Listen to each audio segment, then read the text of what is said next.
Assalamualaikum warahmatullahi wabarakatuh Pak Ustadz. Waalaikumsalam warahmatullahi wabarakatuh.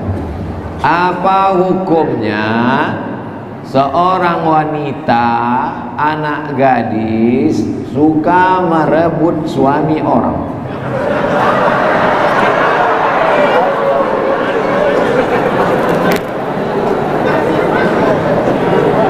Pergi ke laut menangkap berang-berang, pergi menangkap berang-berang sambil mengais-ngais. Kalau anak gadis suka mengganggu laki orang, maka yang jomblo menangis-nangis. Kenapalah kalian ganggu laki orang, padahal anak muda yang ganteng-ganteng, yang lajang-lajang masih ada banyak lagi. Ini memang lain selera kawannya. Laki orang lah dia kan. Maka dalam Islam diajarkan, la taqrabu zina, jangan dekati zina. Tukar-tukar nomor handphone, kenal-kenalan di aplikasi, komen-komen, like di Instagram, FB, pancing memancing. Handphone bapak pakai password, ibu tak boleh tengok. Akhirnya terjadilah apa yang terjadi. Sarana prasarana telekomunikasi memudahkan orang mengaji, memudahkan orang buat baik, tapi buat dosa juga semakin mudah. Maka perlu hati-hati dan waspada. Hati mesti sering ditundukkan dengan zikir dan selawat, ke masjid berjamaah. Kalau tidak, godaan zaman nih, masya Allah, tabarakallah, subhanallah, na'udzubillah. Bapak-bapak yang sudah mengaji, alhamdulillah. Mudah-mudahan anak-anak gadis yang mengganggu ini segera berjumpa dengan jodoh yang baik-baik, insyaallah. Ibu mesti bersolek lebih cantik dari anak gadis. Kalau tidak, sayangan ibu berat, Bu. Betul tak kata saya? Banyak perempuan bersolek di luar rumah untuk laki-laki orang lain. Tak betul. Perempuan bersolek untuk suaminya. Suaminya pulang, dia bersolek. Jangan sampai dia bau bawang putih, bau minyak kayu putih. Maka dia mesti menunjukkan diri baik. Laki-laki mesti menjaga matanya, harkat martabat kehormatannya. Kullukum ra'in, setiap kamu adalah pemimpin wahai laki-laki. Wa kullukum mas'ulun, kamu akan disoal, kamu akan ditanya malaikat tentang amanah. Malam ini judul kita amanah. Amanah suami adalah jaga istri, jaga anak, jangan selingkuh, jangan sampai kenalan dengan anak gadis yang mengganggu. Saya tahu ibu ini bukan bertanya, cuman mau curhat tentang suaminya saja. Mudah-mudahan Allah bukakan pintu hati. Ibu yang suaminya sedang diganggu, mengadu kepada Allah, berdoa, berzikir. Mengadu kepada manusia, ibu punya wali. Wali ibu, ayah, datuk, kakek, abang, adik, abang ayah, adik ayah. Itu wali ibu. Panggil suami. Bukan ibu yang menasihati dia. Wali memanggil. Kamu sudah punya istri, kenapa kau menggatal mencari anak gadis juga lagi? Kurang cantik apa keponakan kami itu? Nah, itu perlu. Mengadu kepada manusia, kepada wali-wali saja. Mengadu kepada Allah. Di sujud terakhir, mengadulah kepada Allah dalam hati. Ya Allah, suamiku ini sedang diganggu pelakor. Kuatkan hatinya dalam iman dan Islam. Selamatkan ya Allah. Adapun pelakor ini, berikan hidayah, dekatkan jodohnya, tapi jangan suamiku ya Allah. Bagaimana hukum orang hafiz Quran bermakmum kepada orang awam, sedangkan mereka tahu kalau ada hafiz? Ini nampaknya menyindir saya karena nggak hafal Quran tadi. Majulah Abdul Somad jadi imam, padahal di belakang ada orang yang lebih baik nasabnya, Habib Rifqi, dia sayyid, saya tak sayyid. Ada orang yang lebih banyak hafalannya, ada orang yang pakaiannya lebih sunnah, dia berjenggot, saya belum tumbuh. Beliau bersorban, saya berpeci. Apa hukumnya? Yang maju jadi imam pertama adalah ulil amri, pemimpin. Ulil amri mengangkat imam tetap Masjid Al-Amin, namanya imam ratib. Tidak boleh maju orang siapapun datang ke masjid ini kalau tidak izin dari imam ratib. Imam ratib mempersilakan siapa yang boleh maju, aqra'uhu, yang paling banyak hafalan Qur'annya, maju ke depan. Tapi ini tertib susunan ini adalah sunnah, bukan rukun, bukan wajib. Kalau rukun dilanggar, wajib dilanggar, batal sholatnya. Maka kalau cerita sah tak sah, maka sholatnya tetap sah, tapi kurang afdal. Ini yang hafal 30 kenapa tak mau maju ke depan? Adakan fit and proper test seleksi imam.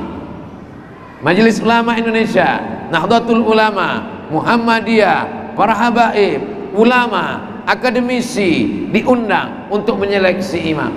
Maka diangkat imam ratib. Kalau sudah imam ratib di depan, tidak ada boleh orang lain maju ke depan. Begitulah susunan tentang imam. Sah tak sah? Sah. Afdal tak afdal? Yang afdal adalah yang paling alim, paling baik nasabnya, paling ikut sunnah, orang paling berilmu, dan seterusnya.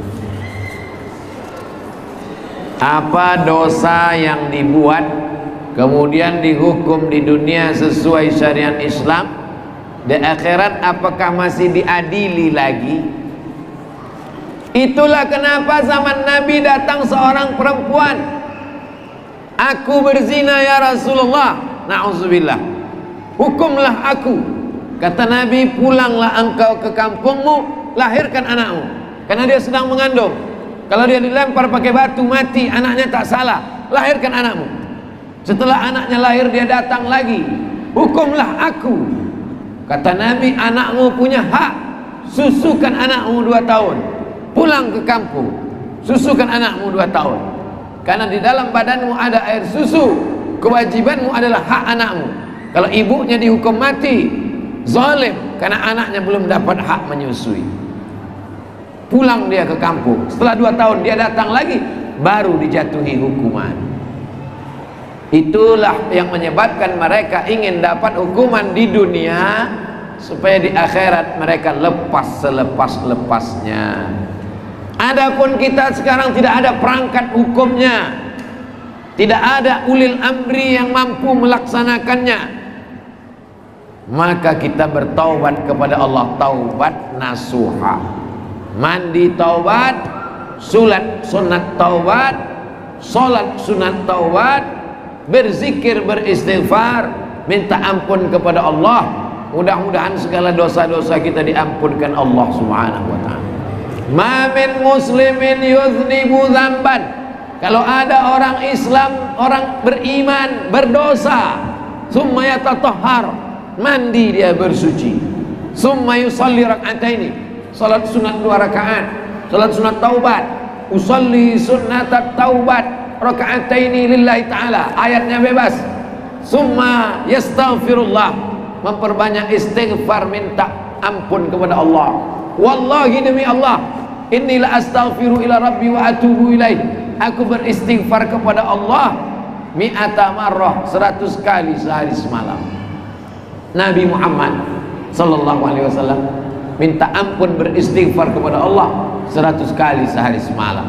Padahal dia tak berdosa, padahal dia dijamin masuk surga, padahal dia sayyidul anbiya wal mursalin. Kenapa istighfar kita terlalu sedikit? Maka perbanyak istighfar, minta ampun kepada Allah Subhanahu wa ta'ala. Bagaimana cara kita untuk terus bertawakal kepada Allah? Usaha dulu, pakai masker, cuci tangan, jaga jarak, berhati-hati, waspada, tawakal. Kena juga takdir. Sehat berarti Allah panjangkan umur supaya beribadah. Mati berarti ajal sudah sampai. Tidak ada bumi yang basah, tidak ada bumi yang kering, tidak ada ranting yang patah, tidak ada daun yang jatuh. Langkah rezeki, pertemuan maut, kuasa Allah. La haula wala quwata illa billah. Motornya dikunci, helmnya dikunci, urus SIM STNK BPKB, bayar pajak, naik motor, bismillahirrahmanirrahim, la haula wala quwata illa billah, klik jalan, tengok kiri kanan, waspada, tajam, ditabrak takdir. Main handphone, sempat belum update status sambil ditabrak, sebab akibat kurang hati-hati. Maka bertawakal setelah usaha dan ikhtiar. Jangan bertawakal sebelum usaha dan ikhtiar.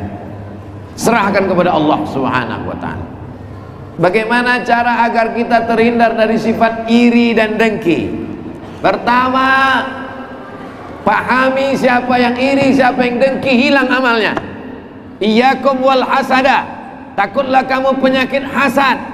Fa innal hasada, karena penyakit hasad yakulul hasanat, memakan amal-amal baikmu. Tanamkan ke dalam diri. Hai Abdul Somad, kalau kau hasad, pahala ceramah kau hilang.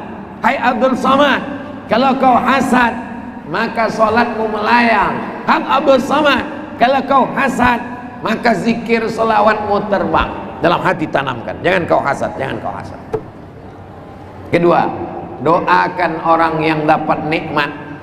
Kawan sekantor yang baru dapat promosi jabatan, tetangga yang baru dapat mobil baru, sahabat yang baru bangun renovasi rumah baru, kawan sama-sama tamat dari kuliah, dapat kerja, nikah, kita belum juga lagi. Datang hasad dalam hati, doakan dia di tengah malam, panjangkan umurnya ya Allah, sehatkan dia supaya menghilangkan hasad dari dalam hati. Yang ketiga, berdoa kepada Allah, bersihkan hatiku dari hasad ya Allah. Rabbis rahli sadri, lapangkan hatiku, bersihkan. Di antara menyebabkan hati sempit adalah karena hasad. Gara-gara hasad, hati sempit, jantung berdetak rusak, kumat ke kepala, berpengaruh ke tubuh. Orang beli rumah baru, naik darah tinggi. Orang beli mobil baru, kumat jantung koroner. Gara-gara hasad. Tapi yang selalu disalahkan kambing. Kata kambing, aku tak salah. Itulah gara-gara kambing hitam. Assalamualaikum Ustaz. Waalaikumsalam warahmatullahi wabarakatuh. Saya di kapal perjalanan ke Maluku Utara, ke kampung Habib Rifki. Dihantam ombak kapal kami, sempat goyang. Lalu saya mengumpulkan prajurit untuk bersama baca Yasin. Kumpulkan prajurit, baca Yasin. Yasin wal Qur'anil Hakim, innaka laminal mursalin ala siratim mustaqim. Dan ada yang bilang surat Yasin tak usah dibaca karena tak ada dalilnya. Kalau saya lah yang jadi komandan di situ, ini sedang goncang, kita sudah ajak baca Yasin, tiba-tiba datang satu orang berdiri, jangan baca Yasin, gak ada dalil, campakkan dia ke bawah. Orang sedang susah.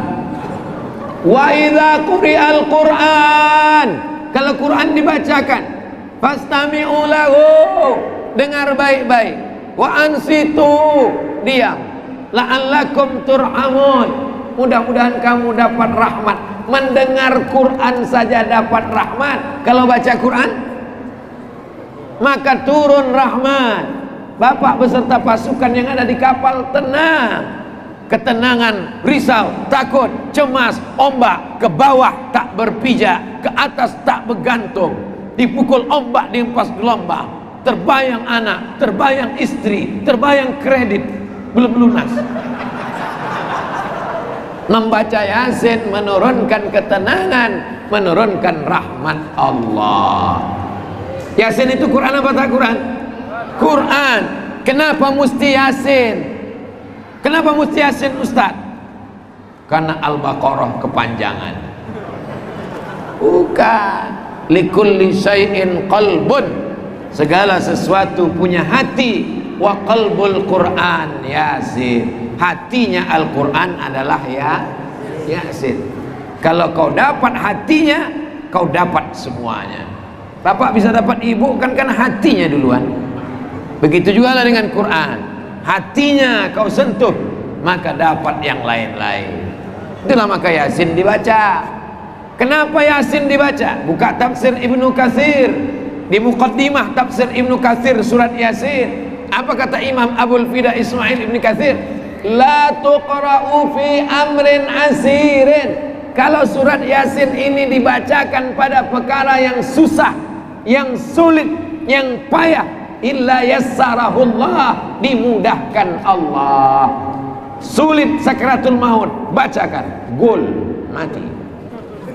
Sulit anak lahir, bacakan, dimudahkan Allah. Kesulitan di tengah lautan, tak ada tempat meminta menolong, memintalah dengan baca surat Yasin. Yang keempat, bertawassul kepada Allah dengan amal soleh. Setelah dibaca Yasin tadi, minta, ya Allah, kami meminta kepada Engkau berkat kemuliaan surat Yasin, lepaskan kami dari musibah ini ya Allah. Begitu tentang membaca surat Yasin ketika menghadapi masalah. Saya dan istri ada problem Pak Ustadz. Siapa yang tak punya problem? Istri saya beberapa waktu lalu berselisih, bertengkar dengan ibu mertua saya. Berarti dengan mak dia lah ini. Saya sudah mendampinginya untuk menghadap dan meminta maaf sebanyak 2 kali, tapi hasilnya tak sesuai harapan. Mohon pencerahan dari Pak Ustadz. Meminta maaf kepada ibu 2 kali, tak dimaafkan, mundur. Mau berapa kali? Kalaulah ibu itu dulu menyusukan kita cuma 2 kali, habis itu dia mundur, sudah lama kita mati. Kalaulah ibu itu dulu mengerang, meneran, ngeden kata orang Jawa, 2 kali aja dia ngeden, tak lahir, kemudian dia berhenti, tak lahir kita ke dunia. Kalaulah ibu itu dulu tak sabar menyusukan, mendidik, mengajar kita, hanya 2 kali aja. Berapa kali dia melarang kita, jangan kau main-main, habis maghrib nanti kau ditangkap hantu, jangan kau terlambat pulang. Tak pernah dia bosan. Lalu kenapa sekarang kita bosan meminta maaf? Jangan pernah bosan, jangan pernah hitung sekali 2 kali. Belikan makanan yang dia suka, bawakan. Besok sore bawakan goreng pisang mulut bebek sama guraka. Bawakan sup saudara, bawakan makanan yang dia suka. Belikan mukena telekung, belikan sajadah, belikan tasbih. Masalah dipakainya tak dipakai, ada masanya dibukakan Allah pintu hatinya. Anak lajang mendekati anak gadis perempuan, menaklukkan hatinya, bolak-balik datang, padahal yang diinginkannya masa depan. Anak lajang mendekati perempuan itu kan masa depan, ibu itu masa lalu. Sudah diberikannya rahimnya, sudah diberikannya air susunya, sudah diberikannya tetes puluh keringat air matanya, sobek dagingnya waktu mengeluarkan kita. Lalu kita menghitung sudah 2 kali, 3 kali. Jangan pernah hitung. Sampai kapan? Sampai malaikat maut mencabut nyawanya. Jangan pernah muak datang. Setiap kali datang kita itu bernilai pahala-pahala. Ustadz enak ngomong gitu kan, karena bukan Ustadz mengalami gitu jemaah. Itu takdirmu bro. Ada orang amal solehnya dengan menjadi pemimpin yang adil. Ada orang amal solehnya dengan majlis ilmu dan sholawat. Ada orang amal solehnya dengan amar ma'ruf nahi mungkar. Engkau amal solehmu adalah mencari ridha ibu. Ketika kau dapat ridhanya, ridha Allah fi ridhal walidain. ridho Allah terletak pada ridho kedua orang tua. Pernahkah kita menghitung-hitung berapa kali minta ridho Allah? Tidak. Begitu juga lah kita minta ridho ibu. Kita doakan bersama nanti di akhir majlis dipimpin oleh Habibana Habib Rifqi Al-Hamid. Mudah-mudahan segala yang kena kesulitan, termasuklah saudara kita yang belum dapat ridho ibu ini, dibukakan Allah pintu hati ibu insyaallah. Apa hukumnya belum mandi junub sholat? Dia junub tidur, pas azan Allahu Akbar berwudu sholat, Assalamualaikum warahmatullahi baru sadar rupanya belum mandi junub. Maka tidak sah sholat orang yang sedang dalam keadaan berhadas besar. Nawaitu raf'al hadasil akbari, aku berniat menghilangkan, menggugurkan hadas besar, listibahati salati, supaya aku boleh sholat, fardu alayya, wajib bagi diriku, lillahi ta'ala. Hadas kecil belum gugur sholat tak sah, hadas besar belum gugur tidak sah. Bagaimana kalau sudah sholat?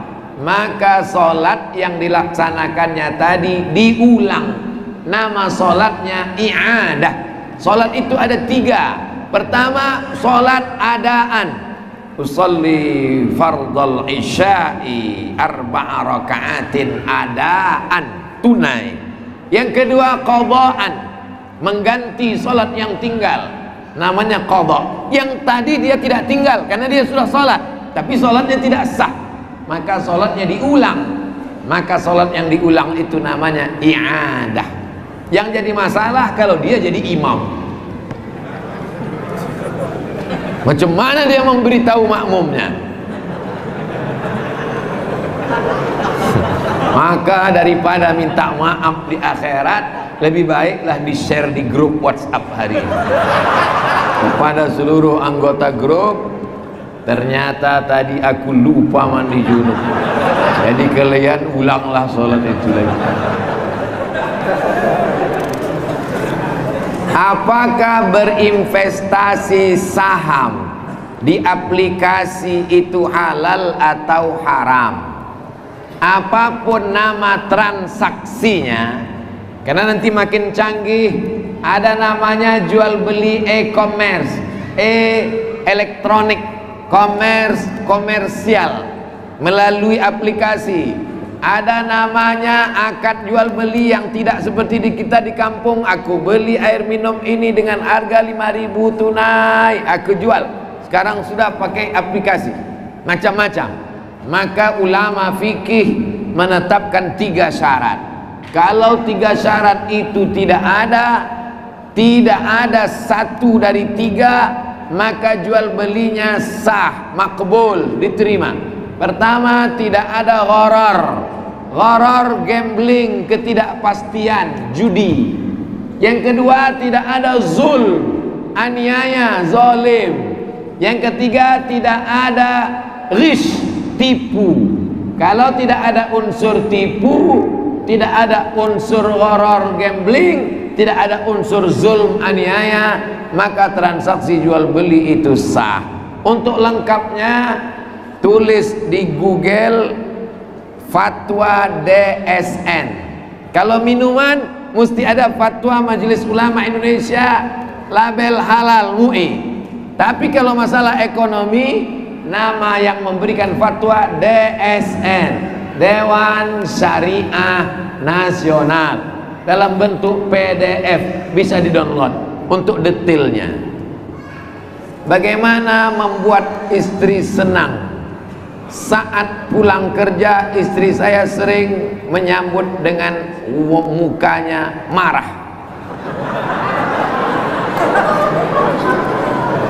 Kalau bapak pulang, maka ibu mandi, pakai bedak, pakai minyak wangi untuk suami, bukan untuk orang lain. Bersoleklah untuk suami di rumah, bukan untuk tukang ikan di pasar. Karena kalau ibu bersolek untuk tukang ayam, nanti tukang ayam salah potong. maka ibu sambutlah dia dengan baik. Innama huwa jannatuki wa naruki. Suamimu bisa jadi surgamu, suamimu bisa jadi nerakamu. Dan suami juga mesti menjadi suami yang baik, mengikuti aturan syariat Islam, lemah lembut tutur kata dan bahasa. Sudahlah ngasih 500.000, permintaannya 5 juta. Ini tak betul. Saling menjaga, maka insya Allah Allah turunkan rahmat dalam keluarga bapak. Amin. Orang yang mabuk karena khamar tidak wajib sholat. Ini perlu diluruskan. Nanti orang yang malas sholat dia mabuk terus. Orang yang mabuk, maka sebelum dia sadar sholatnya tidak sah, karena syarat sholat baligh dan berakal. Sedang dia akalnya tak ada, akalnya sedang terbang. Setelah dia sadar baru datang lagi. Sholat itu sah bagi orang yang sadar, maka setelah dia sadar baru dia sholat. Bagaimana dengan orang yang mabuk dalam perjalanan? Mabuk naik pesawat muntah-muntah, mabuk naik bis, mabuk naik helikopter, mabuk naik kapal laut. Lain mabuk itu dengan mabuk yang ini. Ini nampaknya yang nanya ini belum pernah mabuk. Jadi Ustadz pernah? Belum juga. Jadi kalau saya kalau jalannya belok-belok, memang saya mesti minum antimu, tak kuat saya. Tapi kalau sedang mual, sholat tidak gugur, kita tetap sholat. Tidak bisa sholat berdiri, duduk. Tidak bisa sholat duduk, berbaring, miring ke kanan, ke arah kiblat. Kepalanya di sini, kakinya di sini, ke kiblat. Tidak bisa sholat berbaring, miring, sholat telentang, pakai isyarat mata. Tak juga sholat, baru kita sholatkan rame-rame. Jadi yang mabuk karena kendaraan tadi tak sama dengan orang mabuk ini, mabuk karena khamar. Kedua, banyak orang ragu melaksanakan sholat saat dalam perjalanan karena merasa tak bersih, kotor. Bagaimana Pak Ustadz agar kita tetap sholat meski dalam perjalanan? Keringat tidak najis. Ini baju berkeringat tak najis, ketiak busuk tak najis, daki tak najis. Maka belajar toharah, mau sholat baju. Maka yang paling bagus, berhenti saya di masjid pinggir jalan, saya tengok supir kol diesel membuka tempat duduk mobilnya, diambilnya kresek. Saya sempat suuzon, saya sangka dia mau numpang di kamar mandi masjid. Keluar dari toilet saya tengok dia pakai sarung. Supir kol diesel punya sarung untuk sholat karena dia takut terpercik.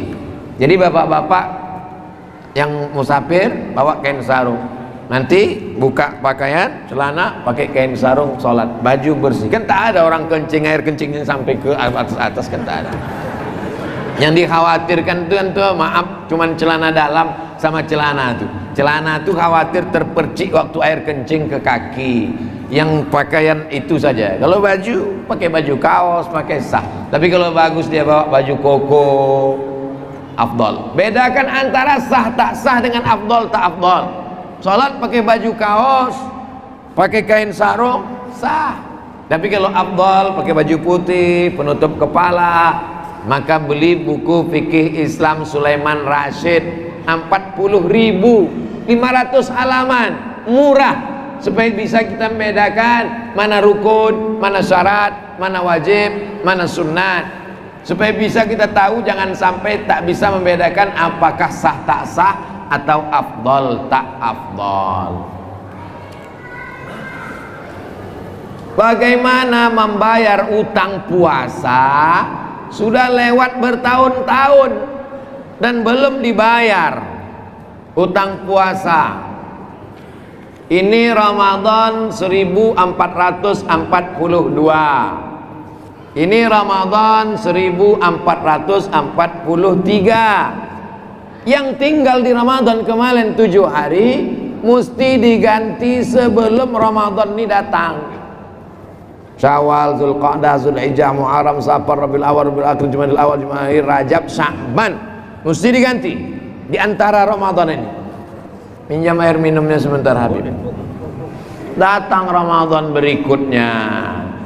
Yang Ramadan ini belum juga terganti. Maka satu harinya kena denda. Bayar satu hari dengan fidyah. Membayar fidyah. Satu mud itu 750 gram beras. Jadi kalau tadi sebelum Ramadan ditinggal, sebelum Ramadan ini datang, dia hanya wajib bayar satu hari. Kalau 7 hari, bayar 7 hari. Tapi kalau sudah lewat Ramadan ini 7 hari plus kena denda karena lalai. 1 hari plus 1 mud, 7,5 on. 10 hari plus 7,5 kilo. Datang Ramadan berikutnya. Apakah dengan bertambahnya Ramadan lalu dendanya bertambah? Tidak. Ramadan tak bertambah. Tapi jangan gara-gara ini lalu tidak mengganti puasa. Segeralah ganti puasa dengan laksanakan Senin Kamis. Niatnya qadha. Ibu, bapak puasa Senin, niatnya qadha, maka dapat pahala puasa sunat. Jangan niat puasa sunat, qadhanya tak lunas. Puasa hari Senin, puasa hari Kamis, niatnya qadha, insyaallah qadhanya lunas dan pahala puasa sunatnya dapat. Bagaimana kalau meninggal sebelum diqadha puasanya? Man mata, siapa yang mati wa alaihi siyamun, punya utang puasa, shoma anhu waliyuhu, dengan mati utang puasa tidak lunas. Kalau lunaslah utang puasa dengan mati, bagus kita mati. Mati utang puasanya wajib dibayarkan oleh ahli warisnya. Maka ahli waris jangan cuman tengok surat tanah, tengok juga surat utang puasa. Assalamualaikum bang. Waalaikumsalam. Besok abang datang ke rumah ya. Ini aku dapat catatan almarhumah emak nih di laci, mau kita bagi-bagi. Mantap kata dia. Rupanya catatan utang puasa, mau dibagi-bagi. Bagaimana dengan puasa ibu hamil? Ibu hamil sama ibu menyusukan anak, ini penting bagi bapak. Walaupun bapak tak hamil, tak menyusukan, tapi istri bapak kan hamil, istri bapak kan menyusukan anak. Ini penting. Suami tanggung jawab di hadapan Allah. Ibu hamil dan ibu menyusukan anak, ada 3 mazhab. Mazhab yang pertama hanya bayar fidyah saja. 1 hari bayar fidyah saja. 1 mud 7,5 on tambah plus lauk pauk. 1 hari bayar 1 fidyah. Pendapat pertama. Pendapat yang kedua, qadha saja, tidak usah bayar fidyah, qadha saja, ganti saja. Pendapat kedua. Tapi saya lebih condong pendapat ketiga, mazhab Syafi'i. Dalam mazhab Syafi'i, perempuan hamil dan menyusukan anak, kalau dia tidak puasa karena dirinya, qadha saja. Ibu kenapa tak puasa? Badan saya lemas, qadha saja. Tapi kalau dia tak puasa karena anaknya, kata dokter SPOG, janinnya lemah, anak yang disusukannya lemah, karena unsur ekstern di luar tubuhnya anaknya, maka dia kena 2, bayar qadha plus fidyah. Saya condong ke pendapat yang ketiga. Ibu hamil kalau karena dirinya, dia qadha saja. Tapi kalau ada unsur anaknya, unsur janinnya, kena qadha dan fidyah. Lebih selamat pakai mazhab Syafi'i. Yang setuju dengan Ustaz Somad, pilih mazhab yang lain. Apa hukumnya orang datang ke masjid untuk mendengarkan tausiah, tidak ada niatnya untuk sholat berjamaah? Saya menganjurkan pengajian jangan buat setelah isya. Saya dari dulu kalau pengajian, Ustadz datang setelah Isya. Enggak, pengajian saya mesti maghrib. Tujuannya apa? Kalau dibuat setelah Isya, Ustadznya datang, jamaahnya belum datang. Dibuat pengumuman kepada jamaah, datanglah segera ke masjid karena Ustadz sudah nunggu dari tadi, minumannya udah habis. Maka buat acara maghrib, insya Allah dia sholat berjamaah 2 kali. Maghribnya berjamaah, isyaknya berjamaah. Ini salah satu teknis, termasuklah malam ini. Maghrib, setelah maghrib, isya, setelah isya tanya jawab. Begitu teknis kalau saya buat pengajian. Maghrib ke isya 45 menit, habis isya buka tanya jawab. Bagaimana kalau ada orang cuma ikut pengajian tidak sholat berjamaah? Sholat berjamaah menurut mazhab Syafi'i sunnat muakkad. Menurut mazhab Syafi'i fardu kifayah. Menurut mazhab Maliki sunnat muakkad. Menurut mazhab Hambali fardu ain. Itu maka kalau kita di Makkah, Saudi Arabia, begitu azan Allahu Akbar, Allahu Akbar, datang Satpol PP ke toko-toko. Haji, roh. Karena sholat berjamaah wajib. Dalam setiap ceramah Ustadz mengatakan carilah guru, carilah mursyid menuntut ilmu. Adakah mursyid di akhir zaman ini Pak Ustadz? Cari mursyid yang berilmu, ilmu tafsir, ilmu hadis, ilmu fikih. Cari yang bersilsilah. Kalau dia tarekat Naqsabandiyah, kalau dia tarekat Syaziliyah, kalau dia tarekat Qadiriyah, kalau dia tarekat Samaniyah, tidak meninggalkan syariat, berakhlakul karimah, jadikanlah dia mursyid pembimbing. Kata Syekh Muhammad Said Ramadan Al-Buti dari Suriah Damaskus, kalau kau bingung tak ada mursyid, maka perbanyaklah sholawat, maka Nabi akan membimbing hatimu dengan memperbanyak sholawat.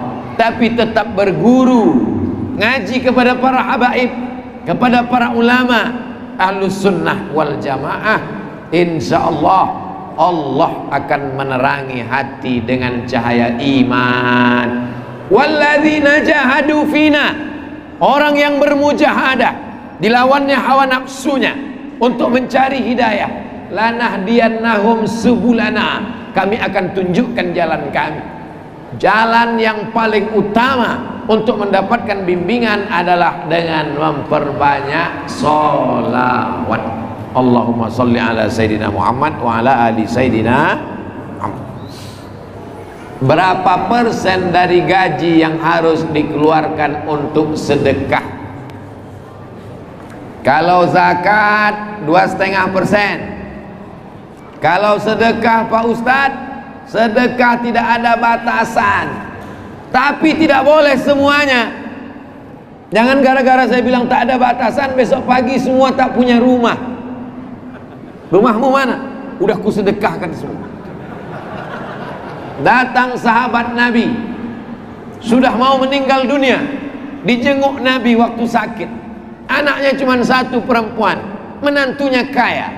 Ya Rasulullah, ambillah hartaku semuanya, ambil untuk sedekah. Kata Nabi, lah, tak boleh semua harta disedekahkan. Asyatru, kalau kau tak mau ambil semua, setengah, 50%. Tak, kata Nabi, tak boleh ambil 50%. Mana tahu bapak punya harta 10 miliar, sudah siap dia mau mentransfer 5 miliar. Jangan. As-sulusu kasir, 1/3 pun banyak, tapi boleh. Makanya wasiat tidak boleh lebih dari 1/3. Kalau ada uang 1 miliar yang boleh diwasiatkan untuk sedekah hanya 333 juta. Yang 666 tetap dibagikan kepada ahli waris. Bagaimana pendapat Ustadz tentang kepercayaan sebagian masyarakat yang menganggap gunung dan kuburan memiliki kelebihan? Gunung punya kelebihan lebih tinggi, kuburan punya kelebihan Karena kalau ditengok kuburan kita ingat mati. Tapi mendatangkan manfaat dan menolak mudarat adalah Allah. La ilaha illa huwa iyyaka na'budu wa iyyaka nasta'in. Saya pakai cincin, ya. Cincin ini punya kelebihan, punya. Apa kelebihannya? Di antara batu-batu yang hitam, dia hijau. Kan punya kelebihan. Tapi dia tidak mendatangkan manfaat dan mudarat. Pakailah ini. Kalau dipakai ini, semua mata jamaah akan tertuju kepada ustaz. Kemana tangan ustaz bergerak, ke situ mata jamaah. Saya tidak meyakini itu. Manfaat dan mudarat hanya datang dari Allah. Itulah makna Asmaul Husna. Huwad darru, yang mendatangkan manfaat dan mudarat, menolak mudarat Allah. Maka memintanya kepada Allah. Siapa yang meyakini bahwa gunung mendatangkan manfaat, bahwa laut mendatangkan mudarat, diyakininya itu dari gunung dan dari laut itu, berarti dia sudah menduakan Allah. Ada kuasa selain kuasa Allah. Berarti ada kuasa gunung, ada kuasa laut. Padahal kita berkata la ilaha illallah, la haula wala quwata illa billah. Itulah tauhid. Tauhid artinya esa, tunggal, yang kuasa, yang berhak, yang mendatangkan manfaat, yang menolak mudarat hanya Allah. Jangan persekutukan Allah dengan yang lain. Mati dalam keadaan syirik ini neraka jahanam tempatnya. Maka kita taubat nasuha dari segala bentuk kesyirikan. Bagaimana sikap kita sebagai seorang anak untuk menegur orang tua yang salah? Bapak saya sudah tak sama dengan ibu saya 26 tahun karena bapak menikah lagi. Tapi bapak tidak memberikan nafkah buat anak-anaknya, padahal bapak termasuk kategori orang yang mampu. Bapak-bapak, kasih 5 kepada anakmu, Pak. Yang pertama makan, yang kedua pakaian, yang ketiga tempat tinggal, yang keempat pendidikan, yang kelima perhatian. Kalau kau tidak berikan, maka kau akan dituntut di hadapan Allah. Salatmu akan diambil mereka, hajimu akan ditarik mereka, puasa sunatmu akan dihabis. Inilah orang yang miskin, muflis, bangkrut. Atadruna mal muflis? Tahukah kamu itu siapa orang yang bangkrut? Siapa ya Rasulullah? Orang yang bangkrut adalah orang yang menganiaya. Tak dia kasih yang 5 ini, dia akan dituntut di hadapan Allah Subhanahu wa taala. Makan, pakaian, tempat tinggal, pendidikan, perhatian. Walaupun kau sudah mengaji anak muda, jangan pulang-pulang dari sini kau ceramahi bapakmu. Sini sebentar Pak, ada 5 yang mau ku sampaikan. Pertama makanan, yang kedua pakaian, yang ketiga tempat tinggal, yang keempat pendidikan, yang kelima perhatian. Kalau 5 ini tak kau berikan ke aku, maka solatmu melayang. Itu cukup aku saja. Menyampaikan ini berat guys, maka itu cukup aku saja. Kau tinggal potong video ini, kirimkan ke nomor WhatsApp bapakmu. Dimakinya engkau, disumpah serapahnya engkau, insya Allah itu semua menjadi beban pemberat amal solehmu di akhirat nanti insya Allah. Ada orang diuji dengan penyakit, ada orang diuji dengan kebakaran, tapi kau diuji seperti Nabi Ibrahim alaihissalam, mendapatkan bapak yang kurang ajar macam ini.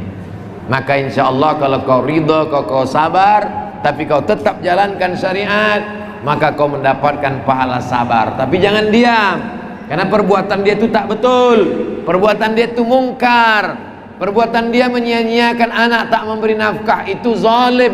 Maka dia mesti diluruskan. Yang meluruskannya adalah kita bersama. Amar ma'ruf nahi